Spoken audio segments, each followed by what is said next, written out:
This channel does not promote any violent, harmful, or illegal activities. All content provided by this channel is meant for an educational purpose only. বাংলাদেশের jail থেকে মুক্তি পেয়ে বাড়ি ফিরলেন কৃষক উকিল বর্মন। দীর্ঘ প্রতীক্ষার পর অবশেষে জেল থেকে ছাড়া পেয়ে নিজের বাড়ি ফিরলেন শীতলকুচির কৃষক উকিল বর্মন। তার বাড়িতে এখন আনন্দ আর উৎসবের পরিবেশ।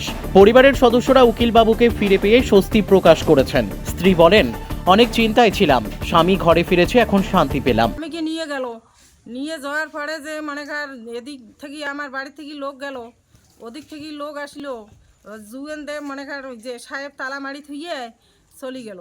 যে কই বলি সাহেবজি আমার লোক কোথায়? কয় কি না লোক আসবি। আর লোক শিখলিতেছে, হাল্লা করতেছে, বাবারে মারে আইসো নিয়ে যাও। আর গেট খুলিও দেয় না, লোককেও যাইতে দেয় না। ওই পেগে আসলে ডিউটি ও বিএসএফকে আগেতে দেয় না, লোককে আগে দেয় না। এই সাহেবও গেট খুলি দেয় না, লোককেও আগে দেয় না। আমার বাড়ি থেকে যে লোক গেল, আমরা কান্নাকাটি করতেছি, ও কান্নাকাটি করিয়ে যাইতেছে, ও লোককেও আস্তায় উঠতে দেয় না, এমন বিএসএফ।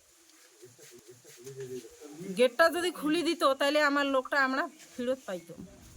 আইনি প্রক্রিয়া অনুযায়ী উকিল বাবুকে 164 ধারায় জবানবন্দি দেওয়ার জন্য শীতলকুচি থানা থেকে মাথাভাঙ্গা নিয়ে যাওয়া হচ্ছে। উকিল বর্মনের বাড়িতে স্থানীয় মানুষের ভিড় লেগেই আছে। উত্তরবঙ্গ রাষ্ট্রীয় পরিবহন সংস্থার চেয়ারম্যান পার্থপ্রতিম রায় ও তৃণমূল কংগ্রেসের শীতলকুচি ব্লক সভাপতি তপন কুমার গুহ তার খোঁজখবর নিতে বাড়িতে উপস্থিত হন। তপনবাবু বলেন, উকিল বর্মন বাড়ি ফিরেছে, এতে আমরা খুব খুশি। একটা আনন্দের বিষয় এই কারণেই, গতকাল আমাদের ভারতবর্ষের মানুষের কাছে, বাংলার মানুষের কাছে একটা জোড়া সুখবর আমাদের কাছে এসে পৌঁছেছে। দিকে সকালবেলায় আমরা যখন জানতে পারলাম যে ভারত পাকিস্তান সীমান্তে পাকিস্তানে চলে যাওয়ার সেই বিএসএফ জওয়ান পূর্ণম সাউ তিনি মুক্তি পেলেন, ভারতের মাতৃভূমিতে ফিরে এলেন।